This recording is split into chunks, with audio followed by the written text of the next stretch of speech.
Hello, glad you can join us. In this episode, we'll discuss the new North American Pulse of Internal Audit report, defining metrics that matter, and how to better leverage data to perform corporate risk assessments. Stay tuned. The Institute of Internal Auditors presents All Things Internal Audit. The IIA's GAM Conference was a success, held in March in Dallas, Texas.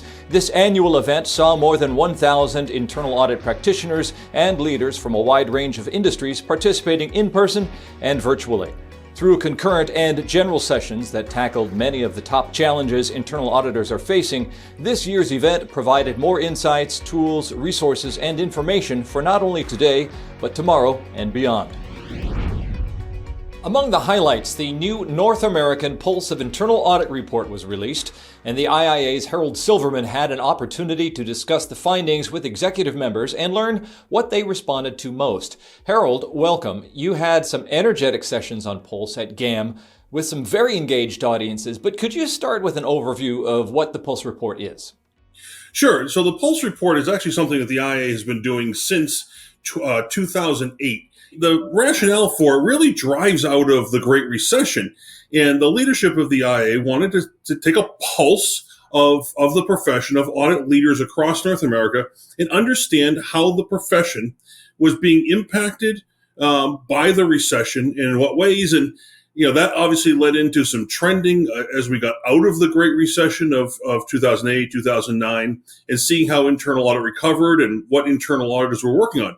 So it's something that we've been doing for about 15 years, which provides some phenomenal opportunities to do trending on a number of different factors, to introduce new questions, to really provide a report which is a benchmarking report for audit leaders.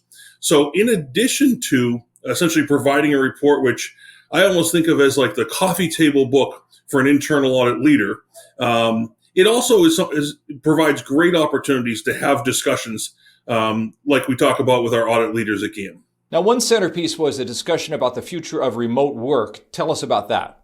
Yeah, so, we have seen as soon as the pandemic started, and obviously we continued to do Pulse and see how the profession was being impacted, especially as you compare it to the Great Recession of 2008 and 2009, we started asking questions about remote work. How much work is being done remotely versus in person, and what the expectations of audit leaders were for the future. Now, we saw a pretty significant shift year over year from 2021 into 2022 with regards to remote work. And that doesn't mean that all of a sudden everybody is working in person. What we actually see, fully in person, what we actually have seen is a pretty significant shift, particularly in the United States, because of our survey respondents, about 83% are from the United States, about 10-11% from Canada, and then a few from outside of the U.S. and Canada. But we have seen a pretty significant shift from 100% remote work, again, not to 100% in person, but to that hybrid, that roughly equal mix between in-person and remote. And the expectations that we've had is that that's pretty much going to stay the same going forward. Now, that drove a ton of conversation amongst our executive members.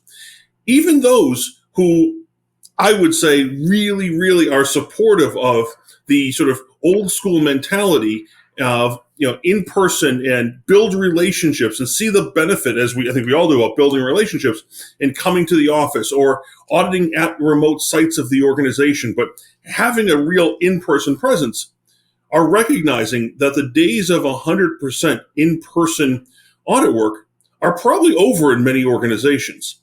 And that isn't necessarily being driven by the CAE alone. What CAEs are really acknowledging is they have to take their cues from the organizational culture, the strategic discussions, and the strategic decisions being made by organizational leaders. So even if you are someone who very much favors, that in-person, on the, boots on the ground mentality doing internal audits, it doesn't really make sense to spend 2 weeks at a remote location if the management and the folks that you are auditing aren't going to be there themselves. It doesn't make sense to come to the home office 5 days a week, month after month, week after week, if the rest of the organization is going to be there. So what chief audit executives are saying really is that they are taking their cues from the organization and the strategic decisions being made by the organization's leadership as a whole. And you had some lively discussion regarding budgets. Was it a good news, bad news thing? Well, it's interesting. So budgets and where budgets are going are really at the heart of the history of Pulse. And, one of the metrics that is one of the very first things I look at is what percentage of internal audit functions are increasing their budget year on year versus what percentage of budgets are decreasing year on year. And what we'd seen for a sustained period of about a decade prior to the pandemic was the number of internal audit functions growing their budgets versus decreasing their budgets was steady, if not that margin, that variance getting better over time. That obviously took a real hard shift during the pandemic. And so we looked at it versus, coming out of the Great Recession again. And on its face, the numbers are fantastic this year. Nearly 40% of internal audit functions have larger budgets in 2022 and going into 2023 than they did in the prior year. But as we talk about it, and we've had discussions, the real question that sort of underlies it is, are those budget increases enough to counterbalance the effects that we're seeing of inflationary pressures? And one of the things that I think would really highlights that, and this drives great discussion, is when we ask in the Pulse, what are some of the primary challenges in finding qualified internal audit candidates? Overwhelmingly, the number one response that we get, nearly 2/3 of Pulse respondents say that compensation expectations are a primary challenge to finding staff. Which, if you are an internal auditor out there, which I suspect many watching are, it may be for you a very good news story. The price of being an internal auditor, the demand for internal auditors is going up. Your compensation may be going up over time.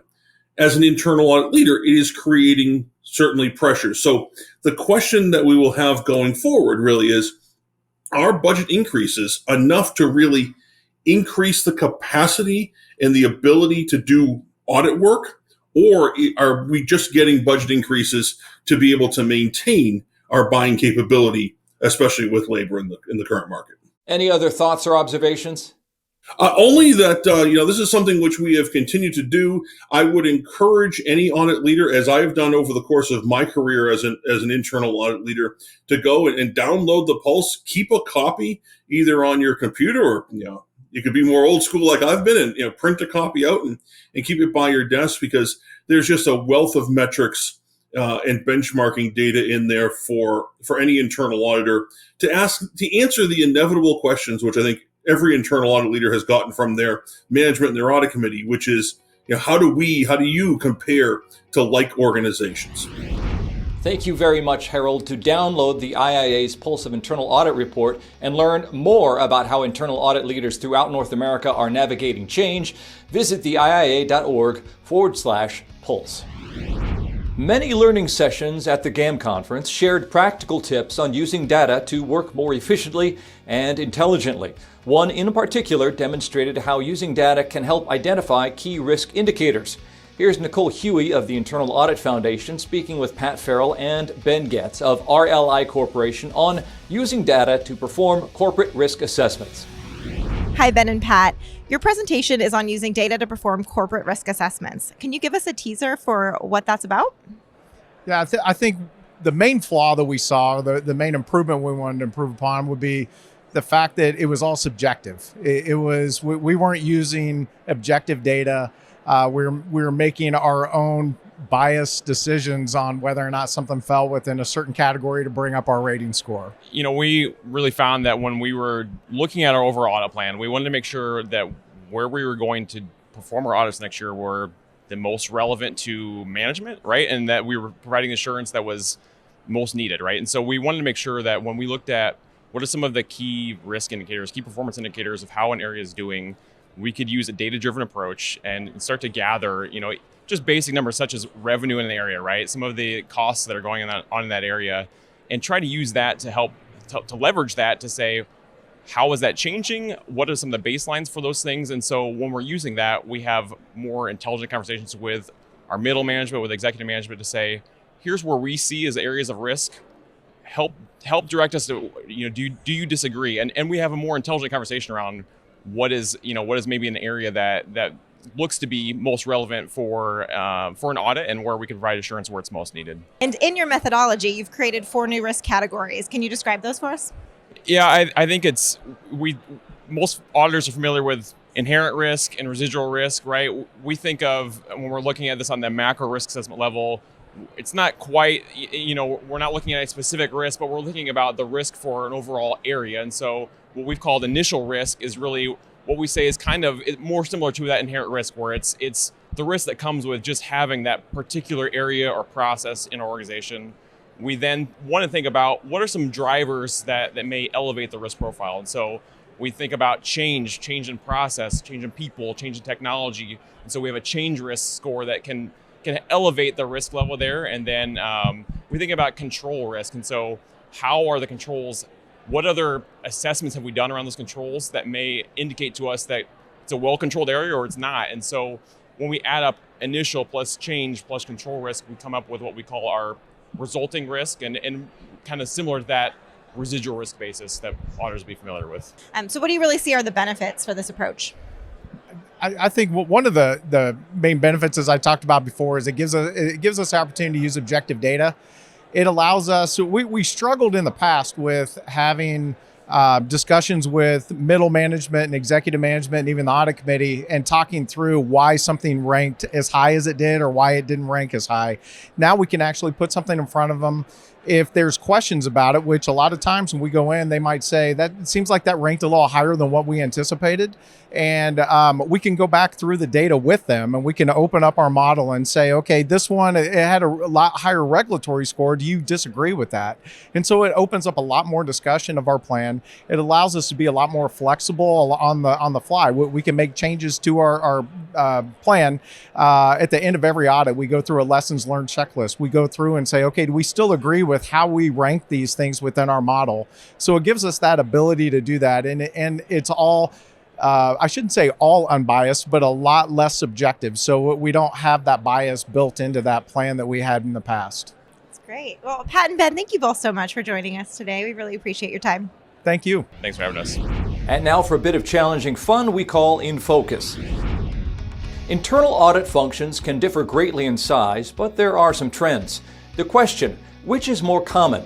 A, an internal audit staff that includes 10 or more full-time employees, or B, 9 or fewer full-time employees? The answer is based on respondents to the North American Pulse of Internal Audit survey.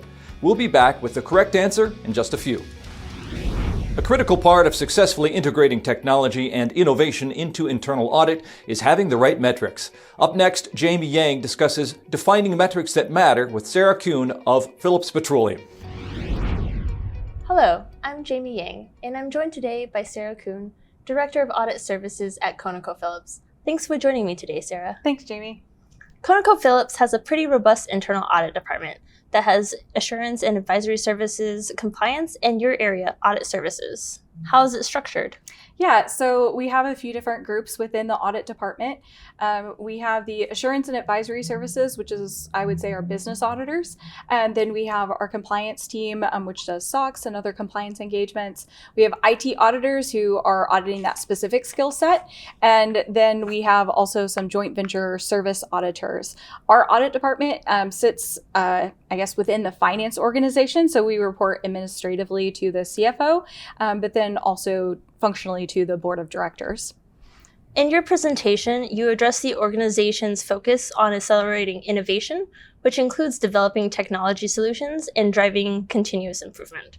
How has that manifested at the internal audit level? Yeah, so our company is really big on innovation. It's one of our core values as a company. And so we're both users of that technology of data analytics and automations, but we're also auditing those things around the company. So for us, we wear a little bit of two hats in that space. It's something that as a company and as a department, we've been developing over a few years now, but it's been very siloed in those areas that I mentioned before. So I just recently took this role in April, and we decided to bring all of that together under my position to really start to collaborate and reduce duplication and really push us forward and push us to the next level in that space. So you also make the case that a critical part of successfully integrating technology and innovation into internal audit is having the right metrics.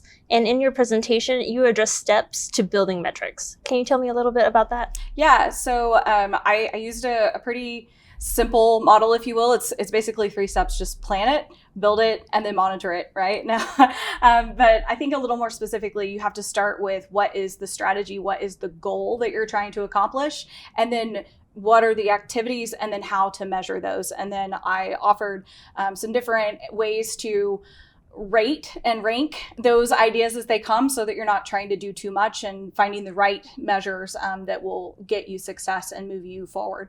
Sarah, we've only started scratching the surface of all that you cover in your impressive presentation, but I didn't want to end without giving you the opportunity to discuss the importance of establishing an effective governance process over metrics, as well as how practitioners can leverage the IIA's practice guide measuring internal audit effectiveness and efficiency. Yeah, so I wanted to include that as a resource in the presentation, because although my presentation was about building metrics to measure our analytics and automations and getting us a specific goal, I know most people are building metrics to measure the success of their department. And that's part of the standards. They ask us to measure that.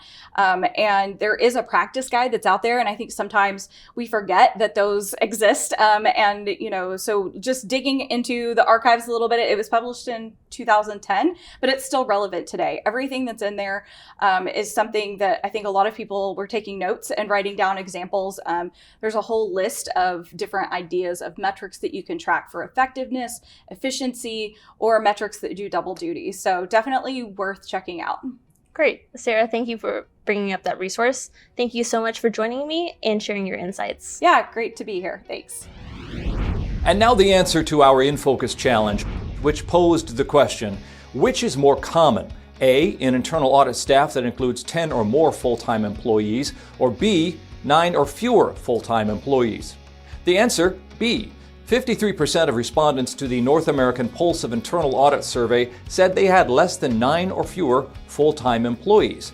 To break it down further, 18% said they had between 1 and 3, and 35% said they had between 4 and 9. 30% had 10 to 24 employees, 9% had 25 to 49 employees, and 8% had 50 or more employees. For more insightful information on the profession, read the 2023 Pulse Report, now available at theiia.org. Here's a reminder that the proposed new global internal audit standards are available for public review and comment from now until May 30th, 2023. To review the proposed standards, visit theiia.org and navigate to the standards page. Thank you for joining us. Be sure to like, subscribe, leave comments, or a rating. If you'd like to enjoy an extended version of the discussions featured today, visit theiia.org, where IIA members get access to a longer version of this episode with bonus information and insights on using data to perform corporate risk assessments and defining metrics that matter. Do you know an emerging leader, someone driven, engaged, and forward-thinking? Nominate them for Internal Auditor Magazine's 2023 Emerging Leaders. Submit your nominations by May 12th at theiia.org/emerging leaders. The Analytics and Automation Virtual Conference, April 20th, 2023, is a one-day experience designed to help internal auditors stay ahead of critical issues and be more responsive in their work. Register now. For info, visit theiia.org/conferences. Thanks for joining us for All Things Internal Audit from the IIA. We'll connect again soon.